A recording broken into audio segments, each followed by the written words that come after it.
నమస్తే మిత్రులారా, ఈనాటి ఎలక్ట్రానిక్ మీడియా ప్రింట్ మీడియా సోదరులకు నమస్కారం తెలియజేసుకుంటూ, మరి ఈ మధ్య కాలంలో మీరందరికీ తెలిసిన విషయమే, నా పైన తెలంగాణ కాంగ్రెస్ యువజన అధ్యక్షులు జక్కిడి శివచరణ్ రెడ్డి గారి తండ్రి అయినటువంటి జిఎస్ఎల్ మెడికల్ ఇన్స్టిట్యూషన్స్ మరియు కిమ్యూ ఇంటర్నేషనల్ యూనివర్సిటీ భాగస్వామ్యంతో ఇండియన్ అలైన్డ్ ఎంబీబీఎస్ కోర్స్ అడ్మిషన్లు అందిస్తోంది నియో. జక్కిడి ప్రభాకర్ రెడ్డి గారు నా పైన కులం పేరుతో అనుచిత వ్యాఖ్యలు చేస్తే ఆ విషయాన్ని మరి పోలీస్ స్టేషన్లో కంప్లైంట్ చేయడం జరిగింది. పోలీస్ వాళ్ళు ఎస్సీ ఎస్టీ అట్రాసిటీ కేసు కూడా మరి ఆయనపై నమోదు చేయడం జరిగిన విషయం మీ అందరికీ తెలిసిందే.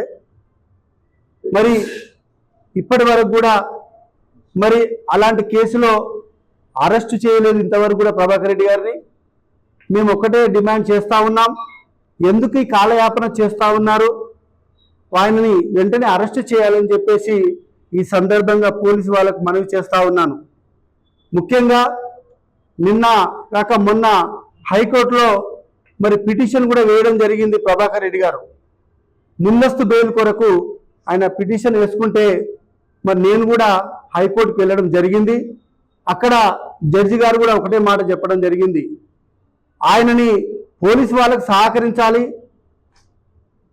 మరియు పోలీసు వాళ్ళు ఆయనకు నోటీస్ అని ఇవ్వాలి, మరి ఏదో విధంగా మరి పోలీసు వాళ్ళకు సహకరించకుండా బెయిల్ అప్లై చేయడం కరెక్ట్ కాదని చెప్పి తోసిపుచ్చడం జరిగింది ఆయన యొక్క బెయిల్ పిటిషన్ని. మేము ఒకటే అడుగుతా ఉన్నాం, ఎందుకు డిలే జరుగుతుందని చెప్పి మీడియా మిత్రుల సమక్షంలో ఇలా ప్రశ్నిస్తూ ఉన్నాం. మరి కాంగ్రెస్ పార్టీ మా యొక్క క్రమశిక్షణ కమిటీ చైర్మన్ అయినటువంటి మల్లు రవి గారు మరి నిన్న కూడా గాంధీ భవన్లో మరి కొన్ని విషయాలు చెప్పడం జరిగింది. మేము పార్టీ క్రమశిక్షణ తప్పితే ఎవరిపైనా మేము వేటు వేస్తాం. మరి ఎల్బీ నగర్లో కూడా మరి ప్రభాకర్ రెడ్డిని పార్టీ నుంచి సస్పెండ్ చేయడం జరిగిందని చెప్పి క్లియర్గా చెప్పడం జరిగింది. ఆ విషయాన్ని మా ఎరుకల సంఘమే అనుకోండి, ఇలా కాంగ్రెస్ పార్టీలో ఉన్నటువంటి నాలాంటి చిన్న చిన్న నాయకులు మేమందరం కూడా మరి మేము స్వాగతిస్తున్నాం అని చెప్పి సందర్భంగా తెలియజేస్తూ ఉన్నాం. కాంగ్రెస్ పార్టీకి ఎప్పుడైనా గిరిజనుల ఓటు బ్యాంక్ కూడా కాంగ్రెస్ పార్టీకే ఉంటుంది. ఎందుకంటే గిరిజనులకు ఇలా తెలంగాణలో మరి రిజర్వేషన్ వచ్చిందంటే కాంగ్రెస్ పార్టీ వల్లనే మాకు రిజర్వేషన్ వచ్చింది. అందుకే మేము ఆ యొక్క కాంగ్రెస్ పార్టీకి ఎప్పుడు కూడా రుణం తీర్చుకునే విధంగా మేము ఉంటాం. కాబట్టి కాంగ్రెస్ పార్టీ ఉన్నటువంటి మా యొక్క రాహుల్ గాంధీ గారు, మా గౌరవ ముఖ్యమంత్రి రేవంత్ రెడ్డి గారు ఒకటే మాట చెప్తాడు, సామాజిక న్యాయం పాటించాలని చెప్తున్నారు. అదే క్రమంలోనే ఇలా సామాజిక న్యాయం కూడా ఎల్బీ నగర్లో ఇన్ఛార్జ్ అయినటువంటి మదియాస్కి గౌడ్ గారు కూడా ఇలా సామాజిక న్యాయం జరిగే విధంగా మొన్న డివిజన్ ప్రెసిడెంట్లు కూడా మరి 6 ఓసీ రెడ్డిలకు ఇచ్చిండు, మిగతా అన్ని కులాలకు సమానంగా మరి పారదర్శకంగా చేయడం జరిగిందని చెప్పి ఈ సందర్భంగా తెలియపరుస్తూ ఉన్నాను. మేము ఒకటే అడుగుతా ఉన్నాం, మేము ఇప్పటికి కూడా కాంగ్రెస్ పార్టీ చిత్తశుద్ధితోటి ఇలా ప్రజల్లోకి వస్తూ సామాజిక న్యాయం పాటిస్తూ ఉంది. అందులో భాగంగా నాకు ఒక అన్యాయం జరిగింది. ఈ అన్యాయాన్ని కూడా నేను పార్టీ లైన్లో ఉండి క్రమశిక్షణ తప్పకుండా ఇక్కడ ఉన్నటువంటి ప్రతి ఒక్కరికి కూడా ఇన్ఛార్జికే అనుకోండి, మా పిసిసి అధ్యక్షులకే అనుకోండి, మా రాష్ట్ర వ్యవహారాల ఇన్ఛార్జి మీనాక్షి నటరాజ్ గారికి, అలాగే మిగతా నాయకులకు, మా యొక్క ST cell chairman Shankar Nayak అన్న గారికి, మా బెల్లయ్య నాయక్ అన్న గారికి కూడా నా యొక్క బాధ నేను వినిపించుకోవడం జరిగింది. మిత్రులారా, వాళ్ళు ఒక్కడే చెప్పారు, పార్టీ లైన్లో ఉండి కొట్లాడు, ఏమున్నా పార్టీ దృష్టి తీసుకురా, నీకు న్యాయం జరుగుతుందని చెప్పడం జరిగింది. అదే క్రమంలో అలా మాట తీసేయకుండా నేను పార్టీ లైన్లో పనిచేస్తూ ఇలా ముందుకు పోతా ఉన్నాను. ముఖ్యంగా ఒకటే మిత్రులారా, మరి ఈ రాష్ట్రంలో మా ఎరుకల సామాజిక వర్గం మరి ఎటువంటి కూడా పదవులు లేవు. ఏదైనా ఇప్పటికి కూడా మేము ఒకటే కోరుకుంటా ఉన్నాం, మా బాధలు చెప్పుకోవడానికి కూడా ఒక మంచి అవకాశం మరి మీరు ఇవ్వాలని చెప్పేసి ఇలా ప్రభుత్వాన్ని కూడా మేము వేడుకుంటున్నాం. ఖచ్చితంగా ఆ నమ్మకం మాకుంది. గౌరవ ముఖ్యమంత్రి రేవంత్ రెడ్డి గారి పైన పూర్తి నమ్మకం ఉంది. ఇలా తెలంగాణ నుండి ఆదివాసీ బిడ్డలకు న్యాయం జరగాలంటే కాంగ్రెస్ పార్టీ వల్ల అవుతుంది, గౌరవ ముఖ్యమంత్రి రేవంత్ రెడ్డి గారి వల్ల అవుతుందని చెప్పి ఈ సందర్భంగా తెలియజేసుకుంటూ మీ అందరూ కూడా ఇక్కడ వచ్చినందుకు శిరస్సు వంచి నమస్కరించుకుంటున్నాం మిత్రులారా. థ్యాంక్ యూ వెరీ మచ్ మిత్రులారా. బీసీ పీపుల్స్ ఫెడరేషన్ తరపు నుంచి ఒక బీసీ నాయకులుగా జక్కిడి ప్రభాకర్ రెడ్డి గతంలో యాదవ సామాజిక వర్గాన్ని, గౌడ సామాజిక వర్గాన్ని, ఇప్పుడు గిరిజన సామాజిక వర్గాన్ని కులం పేరుతో దూషించిన వ్యక్తి పైన కేసు నమోదైంది కానీ అరెస్ట్ కాలేదు. ఖచ్చితంగా అరెస్ట్ కావాలని చెప్పేసి బీసీ పీపుల్ ఫెడరేషన్ డిమాండ్ చేస్తూ ఉన్నాం. ఈ రాష్ట్రంలో కానీ బీసీ ప్రజాప్రతినిధుల మీద, ఎస్సీ ఎస్టీ ప్రజాప్రతినిధుల మీద కానీ, అధికారుల మీద కానీ ఎక్కడ అవమానపరిచినా, అవహేళనగా కులం పేరు దూషించినా కానీ బీసీ పీపుల్స్ ఫెడరేషన్ ముందు వరుసలో నిలబడి కొట్లాడుతుంది. ఎల్బీనగర్ నియోజకవర్గంలో కూడా ఒక బీసీ బిడ్డ, ఒక గౌడ సామాజిక వర్గం ఎల్బీనగర్ నియోజకవర్గం ఇన్ఛార్జ్ మదియాజ్ గౌడ్ మీద కూడా జక్కిడి ప్రభాకర్ రెడ్డి గారు అనుచిత వ్యాఖ్యలు చేశారు. వెంటనే ఆయన మాటల్ని వెనక్కి తీసుకోవాల్సిన అవసరం ఉన్నది. మదియాజ్ గౌడ్ ఒక బీసీ సామాజిక వర్గం, ఒక తెలంగాణ ఉద్యమకారుడు కాబట్టి ఒక బీసీ పీపుల్ ఫెడరేషన్ తరఫున మదియాజ్ గౌడ్ సంపూర్ణ మద్దతు మా ఫెడరేషన్ నుంచి ఖచ్చితంగా ఉంటుంది. మదియాజ్ గౌడ్ మీద ఇంకెవరైనా అనుచిత వ్యాఖ్యలు చేసినా, ఆయనని రాజకీయంగా అవహేళన చేసినామా అని వారిని సమాజంలో తిరగనీయకుండా పార్టీలకు ఖచ్చితంగా నేను ముందు వరుసలో నిలబడి కాపాడుకుంటా అని చెప్పేసి వ్యక్తం చేస్తూ ఉన్నాను. మీడియా మిత్రులు ఖచ్చితంగా మీరు ఆలోచన చేయాలి. ఎల్బీనగర్ నియోజకవర్గంలో బడుగు బలైన వర్గాలపైన, అణగారిన వర్గాలపైన దాడులు జరుగుతూ ఉన్నాయి. ప్రత్యక్ష దాడులు చేస్తూ ఉంటున్నారు, పరోక్షంగా ఫోన్లు చేస్తూ ఉన్నారు. అలాంటి వారికి బుద్ధి చెప్తాం. ఖచ్చితంగా రాజకీయంగా ఎదుర్కోండి, మీరు సామాజికంగా ఎదుర్కోండి, కానీ మా మీద నైతికంగా వచ్చి దాడులు చేస్తామంటే మేము కూడా చూస్తూ ఊరుకోం. ఖబర్దార్ అని హెచ్చరిస్తూ ముగిస్తా ఉన్నాను.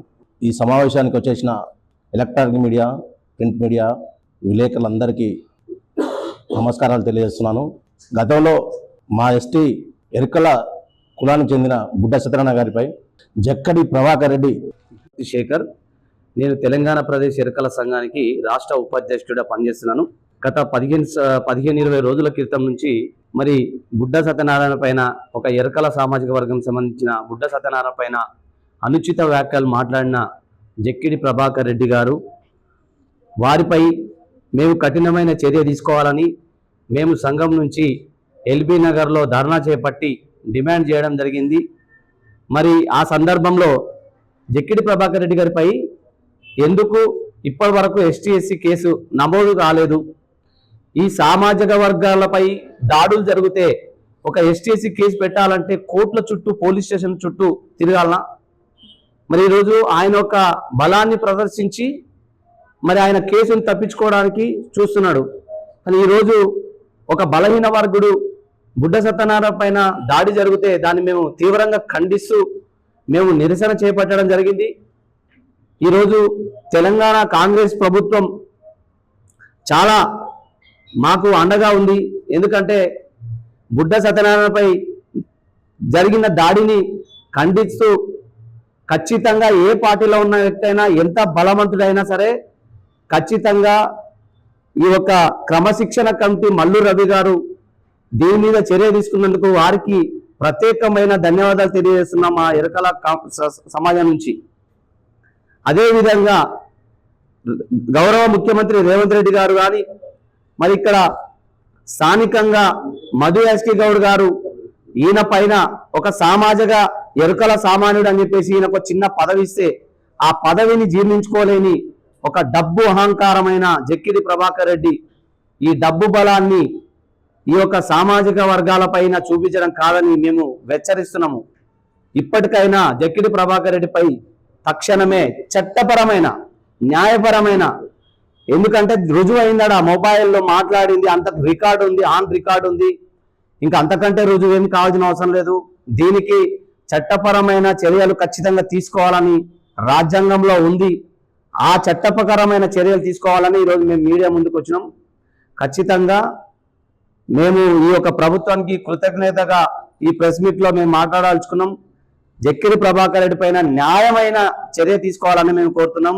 మేము ఎటువంటి బ్లాక్ మెయిల్ కానీ, లేకపోతే ఎటువంటి ఆయన దగ్గర బిచ్చమడుకొని తినడానికి, లేదా డబ్బులు ఆయన అంటాడు ఇప్పటికి కూడా, బుడ్డ సత్యనారాయణ నేను సాకిన తెల్ల బట్టలు వేసుకోవాలంటే బుడ్డ సత్యనారాయణకి ఆయనే కారకుడు అంట. ఏందండి మరి? అంటే మేము ఇంకా ఎక్కడున్నాము? 80 సంవత్సరాల స్వతంత్రం తర్వాత ఇంకా మేము తెల్ల బట్టలు వేసుకోవడానికి మేము అర్హులు కామా?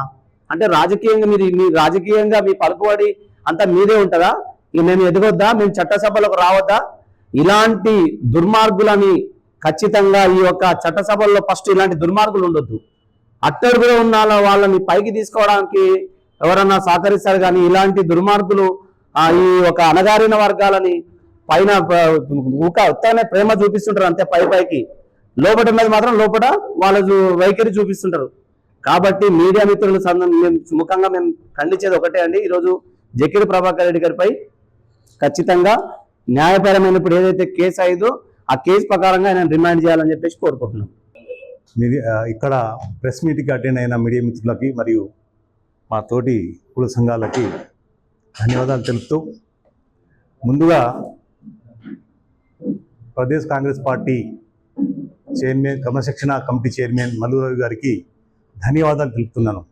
ఎందుకంటే ప్రతి నాయకుడు ఎదిగిన తర్వాత, డబ్బులు సంపాదించిన తర్వాత కులం పేరుతోని, కుల వీక్షణతోని అణగవాడిన కులాలు గాను, దళితులు గాను కుల పేర్లు పెట్టి తిట్టడం అందరికీ సహజం అయిపోయింది. ఎన్ని చట్టాలు వచ్చినా, ఎన్ని మార్పులు వచ్చినా, యుగమంతా కంప్యూటర్ వైపు పోయినా ఇంకా ఈ కుల గజ్జి, కుల పిచ్చి ఉన్న నాయకులకి ఇలా జరగాలని చెప్తున్నా. నేను మా కుల సంఘాలందరికీ కోరుకుంటుంది ఒకటే, ఇలాంటి నాయకులకి మనం ప్రోత్సహించకూడదు. గౌరవ ముఖ్యమంత్రి రేవంత్ రెడ్డి గారు కూడా ఎస్టీ ఎస్సీ బీసీ వల్ల, ముఖ్యంగా గిరిజన బిడ్డల వల్లనే కాంగ్రెస్ పార్టీ ఈరోజు అధికారంలో వచ్చిందని చెప్పారు. అది ముమ్మాటికి 100% నిజం. అది అందరూ ఒప్పుకోవాల్సిందే. ఇంకా ఇన్ని రోజులు ఈ దొరతనాలు, ఈ పటేల్గిరీలు, నేను ఒకటే కోరుతున్నా, నాయకులకు కానీ ఏ పార్టీ నాయకులకైనా కానీ అందరికీ ఒకటే కోరుతున్నా, ఈ కుల గజ్జి నుంచి బయటికి రండి. అందరం కలిసి ముందుకెళ్తే కాంగ్రెస్ పార్టీని ఇంకొక 10 సంవత్సరాలు అధికారంలో తేవచ్చు. దయచేసి ఎల్బీ నగర్ పోలీసులు కూడా నేను కోరుకుంటున్నా, మేము కంప్లైంట్ ఇచ్చి ఇప్పటికీ 20 రోజులు దాటింది. మీరు ఎందుకు అతని మీద చర్యలు తీసుకుంటలేరు? ఎందుకు అరెస్ట్ చేస్తలేరు? అంటే ఇలాంటి ఇంకా జరగాలన్నా గౌరవ కోర్టు కూడా ఈ విషయాన్ని, అతను కోర్టు బెయిల్ కొరకు వెళ్తే ఆ బెయిల్ని రిజెక్ట్ చేసిందంటే మన పోలీస్ వ్యవస్థలో ఇంకా ఎంత ఇది ఉందో చూడాలి. వీళ్ళు అనగానే వాళ్ళ కులాలకి అసలు కోఆపరేషన్ చేసలేదు అనుకోవాలి పోలీసు వాళ్ళు. అదే ఒక పెద్ద కులం వాళ్ళకి జరిగితే మీరు అలాగే ఉండేవాళ్ళ? నేను ఈ పోలీసులు అడుగుతున్నాను. కాబట్టి దయచేసి పోలీస్ మిత్రులారా, మా ఎస్టీ ఎస్సీ బీసీ బిడ్డలు ఇంకా ఈ దొరల కిందనే మేము పనిచేయాలి, వాళ్ళు ఏమన్నా కానీ అనిపించుకొని పనిచేయండి అంటే అలాగే ఉంటాం. మీరు చర్యలు తీసుకునే వరకు మా పోరాటం మాగదు. బుడ్డ సత్యనారాయణకు మా ఎస్టీ ఎస్సీ బీసీ బిడ్డలందరూ, పెద్ద నాయకులు రాకపోవచ్చు, మేమందరం ఆయన అండగా ఉన్నాం. అనుక్షణం ఆయనకు న్యాయం జరిగే వరకు పోరాటం చేస్తున్నాం. Thank you. మీడియా మిత్రులకి ఈ ప్రెస్ మీట్ పెట్టించిన ఈ అందరికీ ధన్యవాదాలు. భారత కులవృత్తుల అభివృద్ధి, భారత కులవృత్తుల ఎరుకుల సంఘ అభివృద్ధి సేవా సంస్థ ఉపాధ్యక్షుడిని. నా పేరు వనం గంగయ్య. అయితే కొన్ని రోజులుగా మేము జక్కిడి ప్రభాకర్ రెడ్డి గారు సత్యనారాయణ మీద అనుచిత వ్యాఖ్యలు చేసినందుకు ధర్నాలు కానీ, మరి అన్ని కుల సంఘాలతోటి కలిసి మరి మేము నిరసనలు తెలియజేయడం జరిగింది. కేసు కూడా పెట్టాము. కేసు కూడా పెడితే ఇప్పటి అయినా కేసు అరెస్ట్ చేయలేదు. కాబట్టి మా గురించి మల్లు రవి గారు, కాంగ్రెస్ పార్టీ మరి క్రమశిక్షణ కమిటీ పెద్దలు మరి కుల సంఘాలని కుల పేరుతో దూషించాడు కాబట్టి మేము సస్పెండ్ చేయటం జరిగింది. ఆయన తమరు కాంగ్రెస్ పార్టీ నుంచి సస్పెండ్ చేశామని అన్నారు. కాంగ్రెస్ పార్టీకి మా భారత ఎరుకల కులవృత్తుల సంఘం తరపు నుంచి వనం గంగని మరి కాంగ్రెస్ పార్టీ మల్లిరావు గారికి కృతజ్ఞత తెలుపుతూ, అలాగే బుడ్డ సత్యనారాయణ మీద ఇంకెవరైనా సరే ఆయన చేసింది న్యాయమే. అట్లాంటి వ్యక్తి అన్యాయం జరిగితే ఇంకా చాలా వరకు గరీబుగా మాట్లాడలేని వ్యక్తుల మీద ఎంత కుట్రలు, ఎంత అగాధ్యాలు జరుగుతున్నాయండి. మా సంఘాలు ఉన్నాయి కాబట్టి మా సంఘాల తరపు నుంచి ఎన్నో విధాలుగా ఎన్నో చోట్ల ఈ నిరసనలు, ధర్నాలు చేయటం జరుగుతుంది. కానీ ధర్నాలు జరిగే వాళ్ళని కూడా బెదిరించుడు, వాళ్ళని హింసించుడుంటే ఈ సంఘాలన్నీ ఎవరు ఊరుకోము.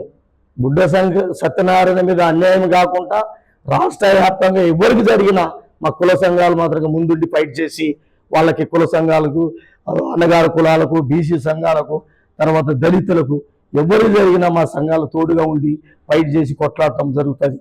కాబట్టి మీడియా మిత్రులకు మా అందరినీ తమ దృష్టిలో గుర్తుపెట్టుకొని మాకు మా ఎరుకల కులానికి అన్యాయం జరిగింది కాబట్టి ఈ అన్యాయాన్ని మేము ఖండిస్తూ బుడ్డ సత్యనారాయణకి న్యాయం చేయాలని కోర్టు వారిని, పోలీసు వారిని, మీడియా మిత్రుల్ని కోరుకుంటూ ముగిస్తున్నాను.